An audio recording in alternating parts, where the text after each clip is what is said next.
Moment of inertia is the mass property of a rigid body that determines the torque needed for a desired angular acceleration about an axis of rotation. Moment of inertia depends on the shape of the body and may be different around different axes of rotation. A larger moment of inertia around a given axis requires more torque to increase the rotation, or to stop the rotation, of a body about that axis. Moment of inertia depends on the amount and distribution of its mass, and can be found through the sum of moments of inertia of the masses making up the whole object, under the same conditions. For example, if μ plus mb equals mc, then I plus eb equals ic.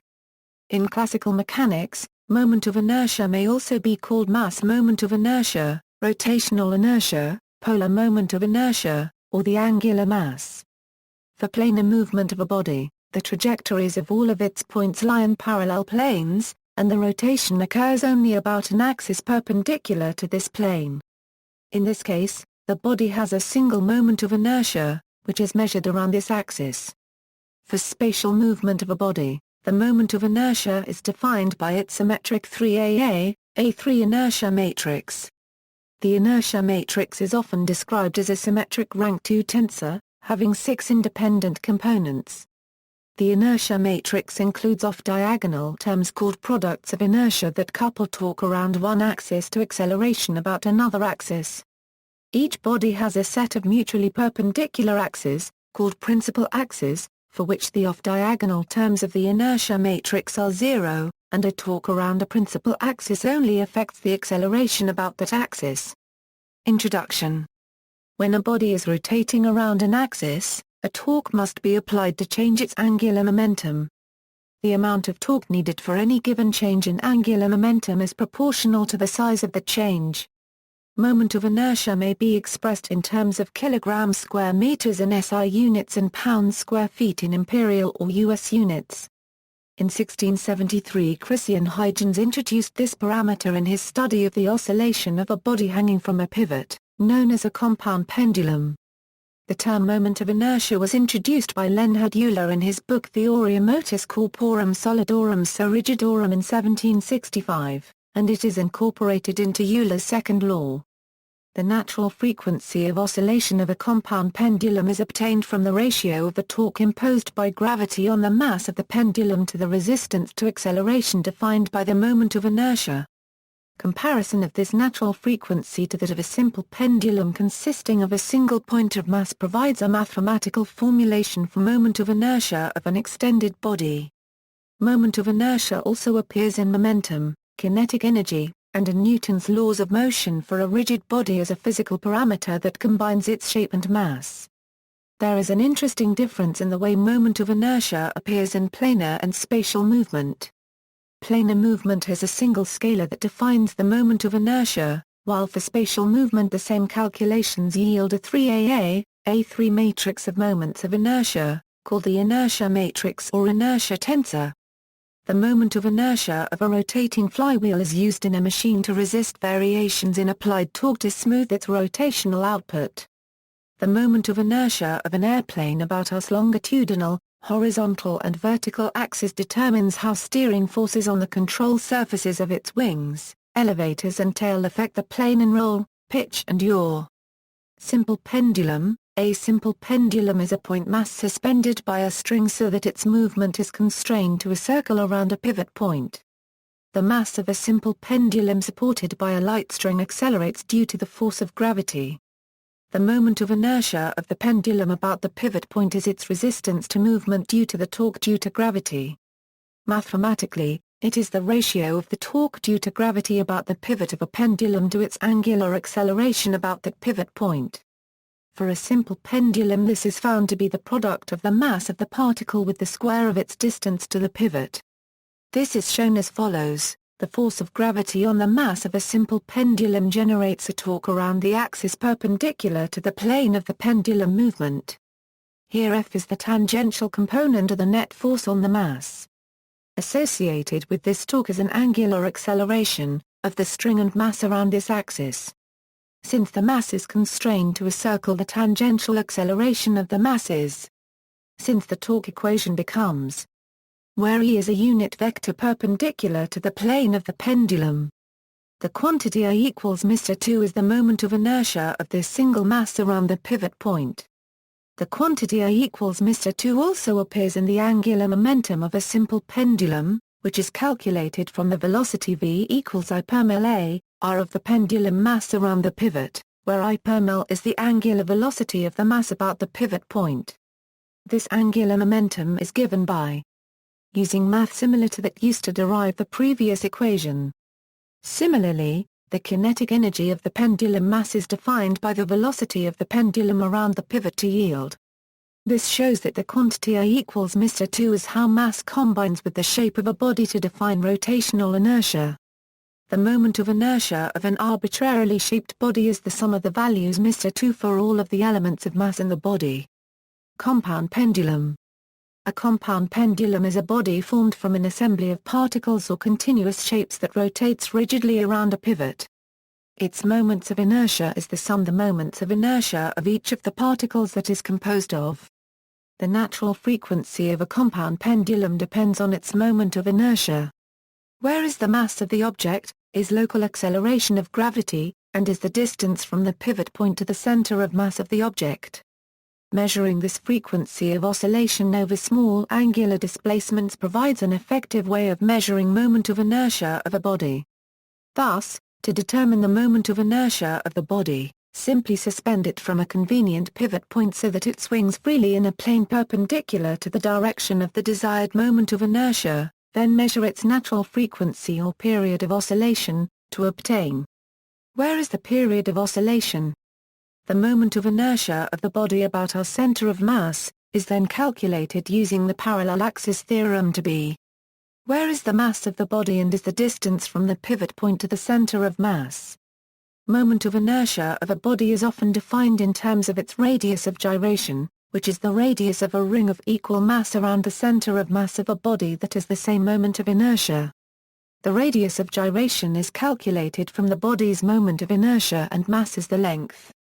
Center of oscillation, a simple pendulum that has the same natural frequency as a compound pendulum defines the length from the pivot to a point called the center of oscillation of the compound pendulum.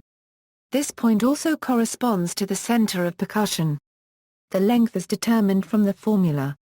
Or the seconds pendulum, which provides the tick and tock of a grandfather clock, takes 1 second to swing from side to side. This is at period of 2 seconds, or a natural frequency of I/radian second for the pendulum. In this case, the length is given by. Notice that the center of oscillation of the seconds pendulum must be adjusted to accommodate use in locations with different values for the local acceleration of gravity. Katar's pendulum is an example of a compound pendulum that is used to measure gravity called a gravimeter. Measuring moment of inertia. The moment of inertia of complex systems such as a vehicle or airplane around its vertical axis can be measured by suspending the system from 3 points to form a trifilar pendulum. A trifilar pendulum is a platform supported by 3 wires designed to oscillate in torsion around its vertical centroidal axis. The period of oscillation of the trifilar pendulum yields the moment of inertia of the system. Definition: the moment of inertia, I, is defined as the ratio of an applied torque to the angular acceleration along the principal axis of the object, where then I and I are scalars, that is. An equivalent definition of I uses the angular momentum mil as follows. Where is the angular velocity of the object? Apply this definition to a simple pendulum to see that the moment of inertia of the mass m about the pivot point at a distance r is. This generalizes to define the moment of inertia of a body about an axis s as the sum of all elemental point masses dm each multiplied by the square of its perpendicular distance to the axis. Calculating moment of inertia about an axis. The moment of inertia about an axis of a body is calculated by summing Mr. 2 for every particle in the body, where r is the perpendicular distance to the specified axis. To see how moment of inertia arises in the study of the movement of an extended body, it is convenient to consider a rigid assembly of point masses. Consider the kinetic energy of an assembly of n masses m that lie at the distances r from the pivot point P, which is the nearest points on the axis of rotation. It is the sum of the kinetic energy of the individual masses. This shows that the moment of inertia of the body is the sum of each of the Mr. two terms, that is. Thus, moment of inertia is a physical property that combines the mass and distribution of the particles around the rotation axis. Notice that rotation about different axes of the same body yield different moments of inertia. The moment of inertia of a continuous body rotating about a specified axis is calculated in the same way, with the summation replaced by the integral. Again, r is the radius vector to a point in the body from the specified axis through the pivot P, and I, r, is the mass density at each point r. The integration is evaluated over the volumia V of the body. The moment of inertia of a flat surface is similar, with the mass density being replaced by its areal mass density with the integral evaluated over its area. Note on second moment of area, the moment of inertia of a body moving in a plane and the second moment of area of a beam's cross-section are often confused. The moment of inertia of body with the shape of the cross-section is the second moment of this area about the z-axis perpendicular to the cross-section, weighted by its density. This is also called the polar moment of the area, and is the sum of the second moments about the x and y axes. The stresses in a beam are calculated using the second moment of the cross-sectional area around either the x-axis or y-axis depending on the load. Example calculation of moment of inertia. The moment of inertia of a compound pendulum constructed from a thin disc mounted at the end of a thin rod that oscillates around a pivot at the other end of the rod, begins with the calculation of the moment of inertia of the thin rod and thin disc about their respective centers of mass. The moment of inertia of a thin rod with constant cross-section S and density I and with length L about a perpendicular axis through its center of mass is determined by integration. Align the x-axis with the rod and locate the origin its center of mass at the center of the rod, then. Where m equals I is the mass of the rod. The moment of inertia of a thin disk of constant thickness S, radius r, and density A about an axis through its center and perpendicular to its face is determined by integration. Align the z-axis with the axis of the disk and define a volume element as dv equals s a dr di, then. Where m equals I euro r2 is its mass. The moment of inertia of the compound pendulum is now obtained by adding the moment of inertia of the rod and the disk around the pivot point P as. Where L is the length of the pendulum. Notice that the parallel axis theorem is used to shift the moment of inertia from the center of mass to the pivot point of the pendulum. A list of moments of inertia formulas for standard body shapes provides a way to obtain the moment of inertia of a complex body as an assembly of simpler shaped bodies. The parallel axis theorem is used to shift the reference point of the individual bodies to the reference point of the assembly. As one more example, consider the moment of inertia of a solid sphere of constant density about an axis through its center of mass. This is determined by summing the moments of inertia of the thin disks that form the sphere. If the surface of the ball is defined by the equation, then the radius r of the disk at the cross-section z along the z-axis is. Therefore, the moment of inertia of the ball is the sum of the moments of inertia of the disks along the z-axis. Where m equals I euro r3 is the mass of the ball. Moment of inertia in planar movement of a rigid body. If a mechanical system is constrained to move parallel to a fixed plane, then the rotation of a body in the system occurs around an axis k perpendicular to this plane. In this case, the moment of inertia of the mass in this system is a scalar known as the polar moment of inertia. The definition of the polar moment of inertia can be obtained by considering momentum, kinetic energy and Newton's laws for the planar movement of a rigid system of particles. If a system of n particles, pi, I equals 1. n, are assembled into a rigid body, then the momentum of the system can be written in terms of positions relative to a reference point r, and absolute velocities v. Where I per mil is the angular velocity of the system and v is the velocity of r. For planar movement the angular velocity vector is directed along the unit vector k which is perpendicular to the plane of movement. Introduce the unit vectors early from the reference pointer to a point r, and the unit vector t equals ka, so. This defines the relative position vector and the velocity vector for the rigid system of the particles moving in a plane. Note on the cross product, when a body moves parallel to a ground plane, the trajectories of all the points in the body lie in planes parallel to this ground plane. This means that any rotation that the body undergoes must be around an axis perpendicular to this plane. Planar movement is often presented as projected onto this ground plane so that the axis of rotation appears as a point.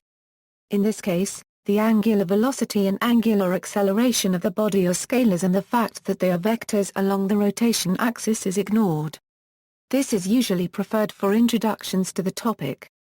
But in the case of moment of inertia, the combination of mass and geometry benefits from the geometric properties of the cross product. For this reason, in this section on planar movement the angular velocity and accelerations of the body are vectors perpendicular to the ground plane, and the cross product operations are the same as used for the study of spatial rigid body movement. Angular momentum in planar movement.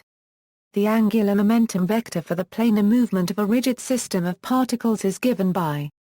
Use the center of mass C as the reference point SO. And define the moment of inertia relative to the center of mass IC as. Then the equation for angular momentum simplifies to.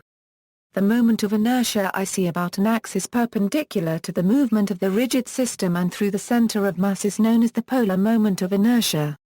For a given amount of angular momentum, a decrease in the moment of inertia results in an increase in the angular velocity. Figure skaters can change their moment of inertia by pulling in their arms. Thus, the angular velocity achieved by a skater with outstretched arms results in a greater angular velocity when the arms are pulled in, because of the reduced moment of inertia.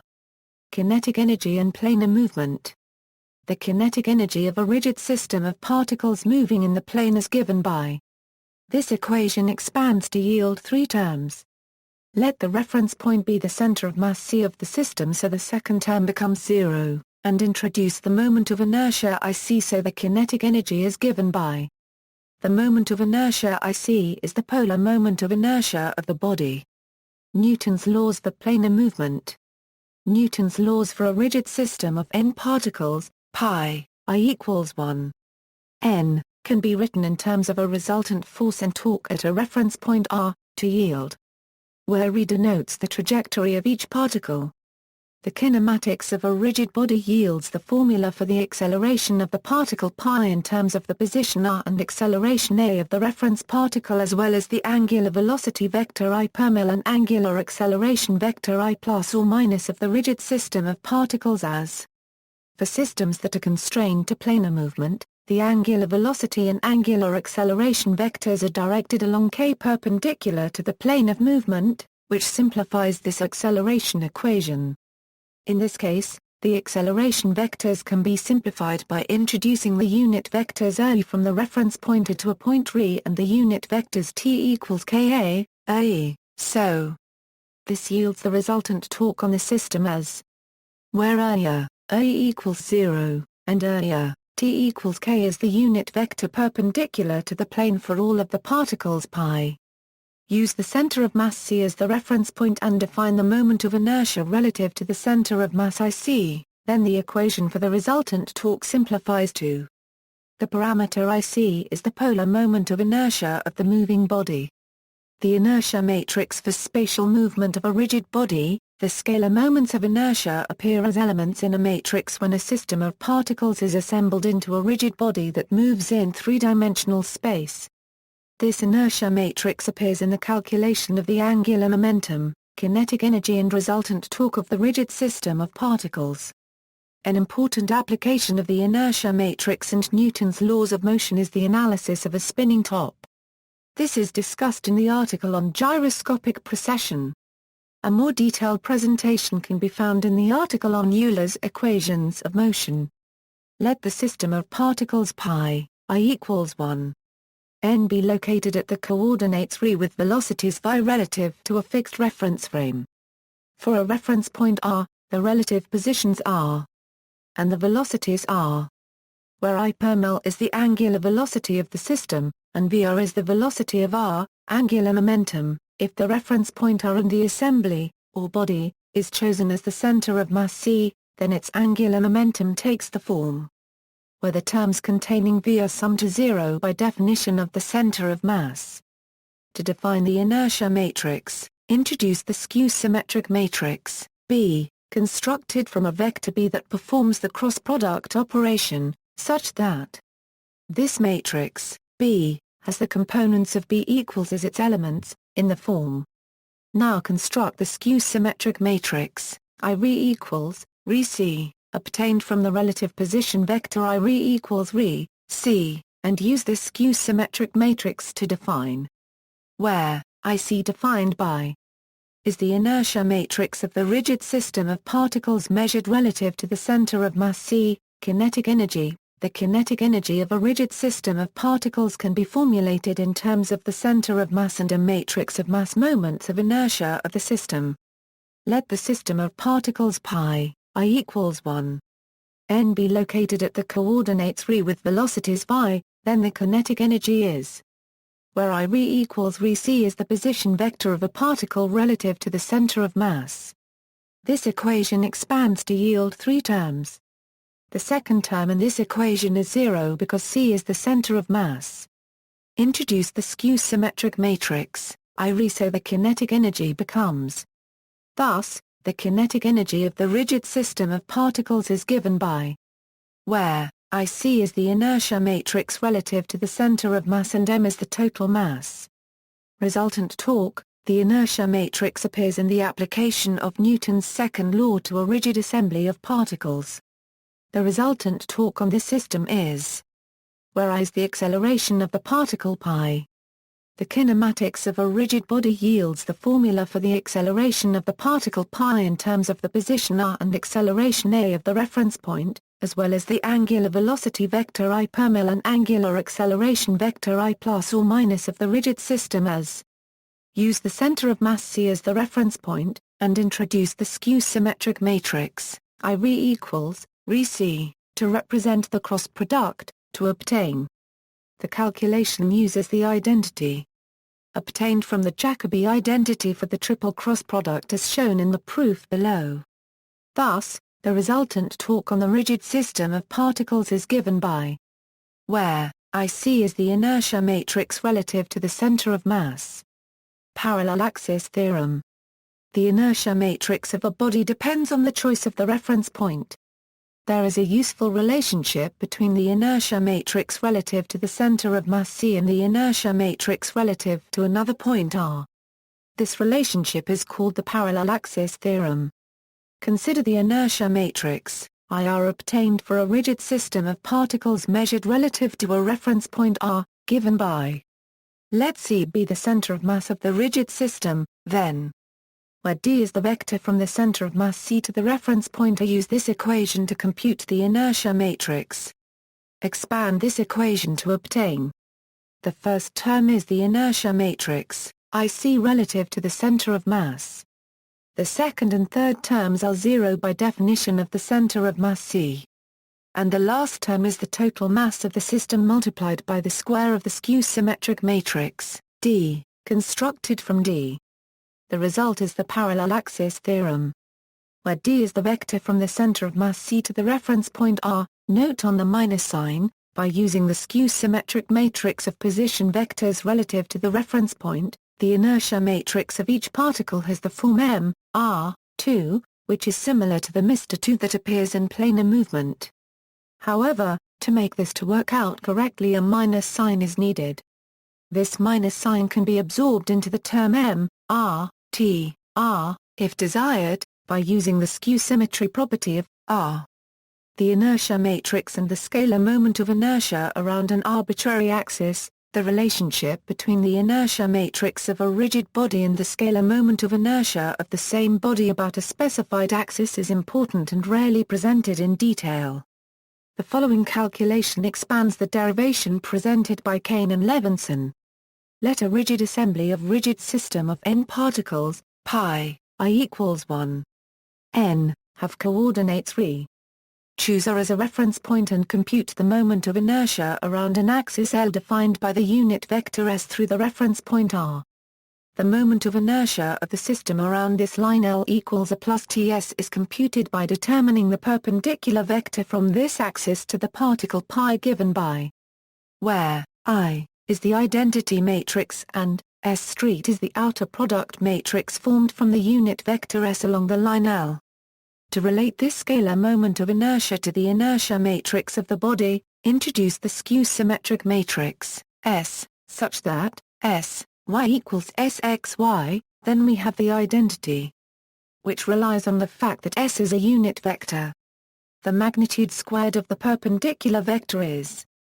The simplification of this equation uses the identity, where the dot and the cross products have been interchanged. Expand the cross products to compute.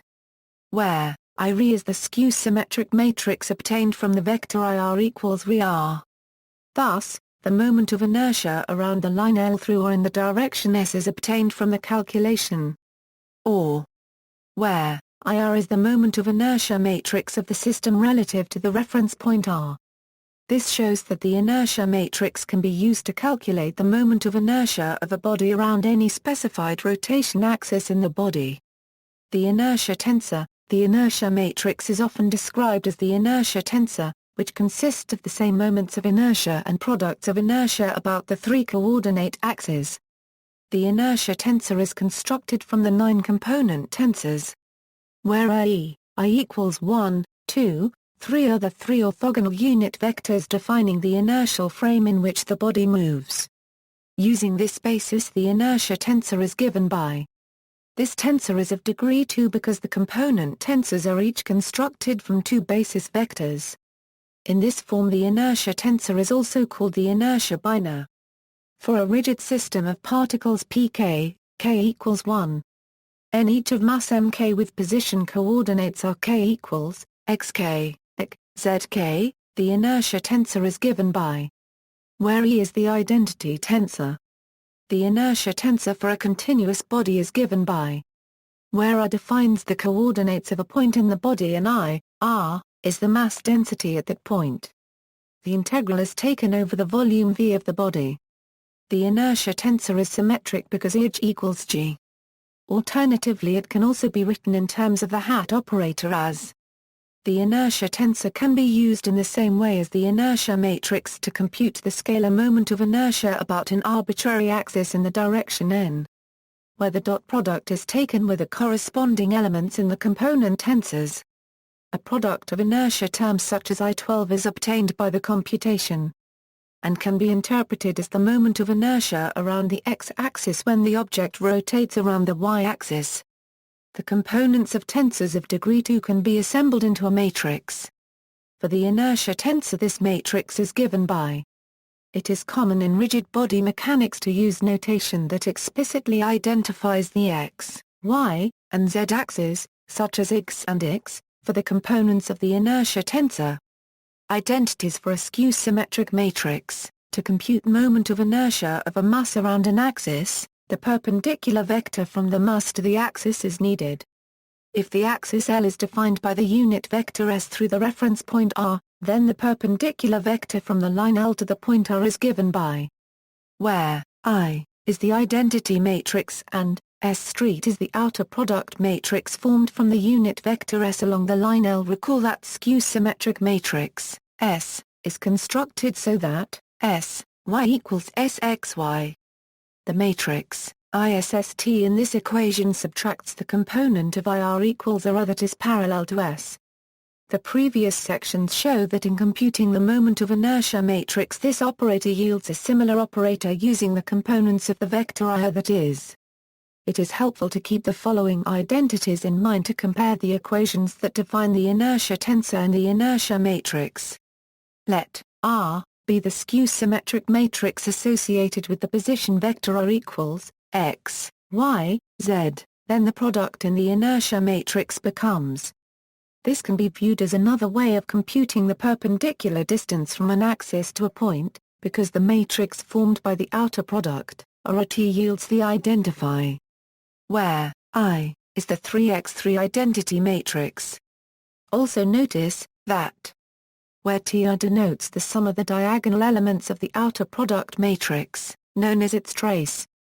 The inertia matrix in different reference frames. The use of the inertia matrix in Newton's second law assumes its components are computed relative to axes parallel to the inertial frame and not relative to a body fixed reference frame. This means that as the body moves, the components of the inertia matrix change with time. In contrast, the components of the inertia matrix measured in a body-fixed frame are constant. Body frame inertia matrix. Let the body frame inertia matrix relative to the center of mass be denoted, ICB, and define the orientation of the body frame relative to the inertial frame by the rotation matrix, A, such that where vectors y in the body-fixed coordinate frame have coordinates x in the inertial frame. Then, the inertia matrix of the body measured in the inertial frame is given by. Notice that, A, changes as the body moves, while ICB remains constant. Principal axis, measured in the body frame. The inertia matrix is a constant real symmetric matrix. A real symmetric matrix has the eigenvector decomposition into the product of a rotation matrix, Q, and a diagonal matrix, I, given by where the columns of the rotation matrix, Q, define the directions of the principal axes of the body, and the constants I1, I2 and I3 are called the principal moments of inertia. This result was first shown by J. Sylvester, and is a form of Sylvester's law of inertia. For bodies with constant density, an axis of rotational symmetry is a principal axis. Inertia ellipsoid. The moment of inertia matrix in body frame coordinates is a quadratic form that defines a surface in the body called Poinset's ellipsoid. Let I be the inertia matrix relative to the center of mass aligned with the principal axis, then the surface or defines an ellipsoid in the body frame. Write this equation in the form to see that the semi-principal diameters of this ellipsoid are given by. Let a point x on this ellipsoid be defined in terms of its magnitude and direction, x equals xn, where n is a unit vector. Then the relationship presented above, between the inertia matrix and the scalar moment of inertia in around an axis in the direction n, yields. Thus, the magnitude of a point x inch the direction n on the inertia ellipsoid is. See also, central moment, instant center of rotation, list of moments of inertia, list of moment of inertia tensors, rotational energy, stretch rule, tire balance, references. External links, angular momentum and rigid body rotation in 2 and 3 dimensions, lecture notes on rigid body rotation and moments of inertia, the moment of inertia tensor, an introductory lesson on moment of inertia, keeping a vertical pole not falling down, tutorial on finding moments of inertia, with problems and solutions on various basic shapes, notes on mechanics of manipulation, the angular inertia tensor,